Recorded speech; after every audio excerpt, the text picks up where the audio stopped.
In today's video, we're going to be seeing how the Garvee 14,000 BTU air conditioner stacks up against its competition. This is quite possibly one of the best portable air conditioners that is affordable. It's $282 on Amazon currently, and most of the other ones right now are upwards of $500 to $700. So we're going to see how this does in the garage. It's currently like 85 degrees in here. So we're going to bump this on. We're going to get some measurements and see how quickly we can cool this space. So with that, let's jump right into it. All right, so here's our actual unit up close and personal, just to give you a reference on the size of this unit. We are about 27, 28 inches in height and 15 inches wide, so really compact here.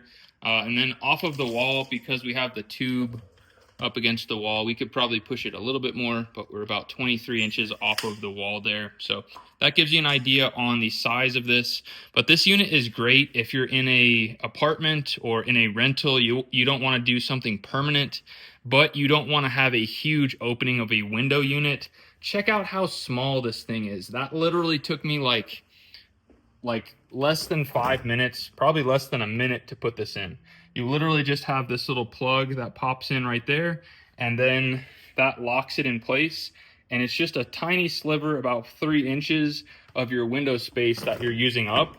And then you close it. You can then get a wedge or whatever to put in here to keep anyone from opening this window. You can also get a bracket and put it right here that will actually prevent this from going up at all. But overall, really nice unit, very compact.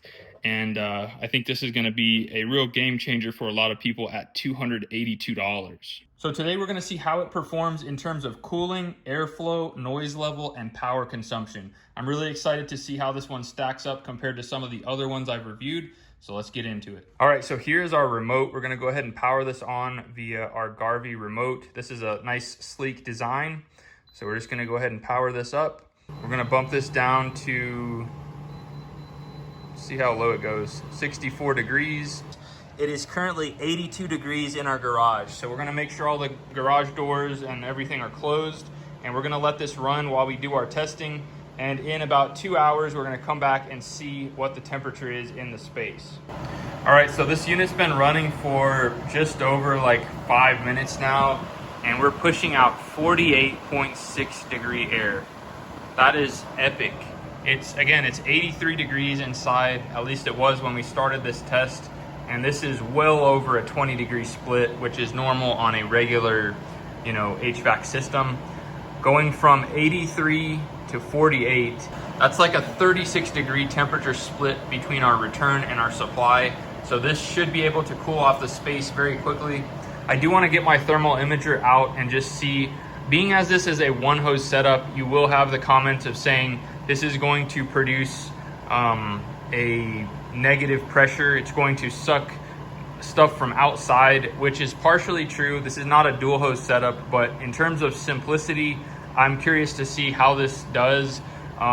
Yes, if you have small openings like this, it's going to pull some warm air in, but overall, I think this is going to condition the space really well, and I don't think that's going to be an issue. So again, we're blowing 48 degree air. It's 83 in here when we started this test. So while we're letting this cool off, we're gonna do some tests with our noise levels and see how many decibels this is producing at high speed right now. So about 62 decibels.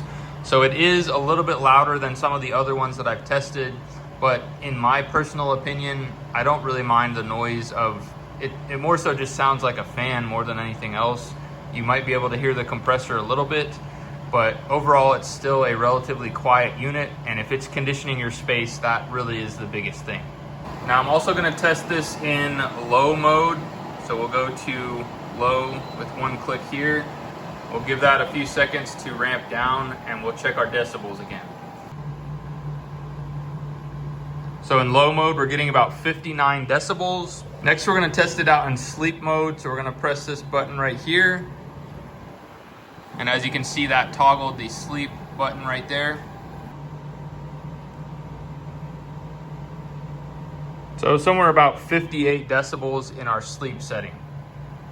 Now, real quick, I wanted to show the remote control. It's very compact, very small, so we can bring our temperature up or down, change our fan speed, which has a readout here, high, automatic, low. I'll leave that in high. And this middle button here will toggle between AC, dry mode, and fan. So we're just gonna leave that in AC. And you'll notice the compressor kicked off when I cycled off. And then we also have this sleep button. So if we're going to bed, we can click on this and that will go into that lower fan speed.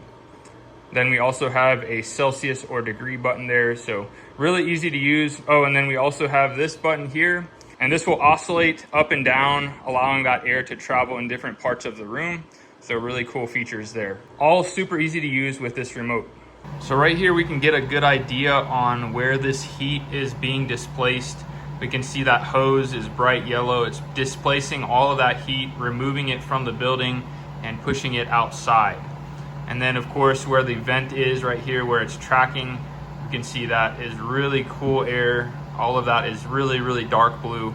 We're currently pushing 43 degrees out of the supply vent. So we're actually, this thing timed out, it's showing 47. But I did notice something that is pretty cool. When you have this in a lower speed or the sleep setting, the fan is lower, and so the temperature that's coming out of here is actually lower. This was showing like 43 degrees when we were in low speed, because it has more time to cool off on going through those that evaporator coil, versus on a higher speed, you're gonna get closer to these numbers here. So in terms of our fan speeds, just for visual representation, you can see how much air this thing is pushing. It is just pushing it straight up at an angle. Now this is on the high speed currently. I'm gonna check it out with our meter here as well. All right, so in terms of airflow, this unit right now, this is measuring feet per minute. It's not measuring CFM. So feet per minute, we're getting about 1,635. And this is just blowing tons of air. You can feel it probably 5 feet, 6 feet away, no problem. And then if we go down here to the low fan speed, same spot, we're getting about 1,200 feet per minute. So that gives you kind of an idea of how much airflow this pushes.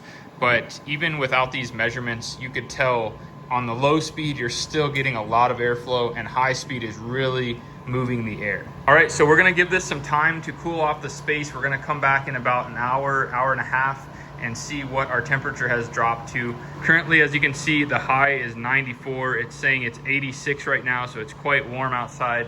So this is really up for the challenge of combating that heat on the exterior of the building. So we're gonna see how much this can lower our temperature. Okay, so in terms of power, as you can see right here on my Tesla Powerwall 3, it shows an active readout of how much power is being consumed. So I turned off everything else in the home, and as you can see right here, we were pulling 2.1 kilowatts, which is about, I believe, 12 amps or so. And this is about what my mini split for my whole home runs, but this is a 110 volt appliance, so it's going to pull more amps than a 240 volt appliance. So obviously this is not going to compare to a whole home mini split because it's a 110 volt appliance and it's considered portable, so it's not the highest efficiency.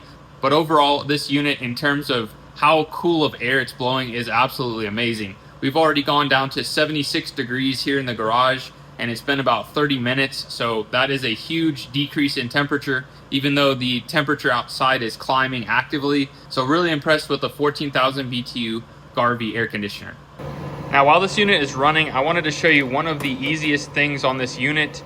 To clean the air filter, you literally just pop this out. You rinse it off with water or a garden hose outside, and you put it back in these grooves and pop it back in. It is that easy to maintain this unit. There's not really any other maintenance. The only other thing, if you're in a really, really high humidity area, there is a hose that goes down to a drainage point. But in most scenarios, this is going to just evaporate and you're not going to have to drain anything. But again, if you're in like 60% above or 60% humidity or above, you might want to have this drain hose hooked up for that reason. But out here in Utah, we're like really low humidity, so so it's not warranted. All right, guys, it is 5:45. As you can see, it is 95 outside, so the temperature has been climbing outside, and check it out. We're at 73, a super comfortable temperature here in the garage now. And this was within a 2-hour time frame. We went down from 83 to 73, a full 10 degrees. Amazing results from the Garvee 14,000 BTU AC unit. Well, guys, I am really impressed with the Garvee 14,000 BTU air conditioner. Again, at $284 on Prime. This is an amazing deal for such a big air conditioner. 14,000 BTUs. We were able to cool this space really effectively in a small period of time, even when the sun was actively getting warmer outside. So really nice unit by Garvee. The portability of this unit and the ease of installation, putting this small hose out the window, makes it a no-brainer if you live in an apartment or a basement or somewhere where you don't want to put in a permanent mini split, but you still want to get the nice air conditioning out of it. As always, to find the best deal on this product, I'll have a link in the video description, as well as a QR code up here. If you're watching on TV, you can just scan that code for easy access. And until next time, you guys be safe. Later.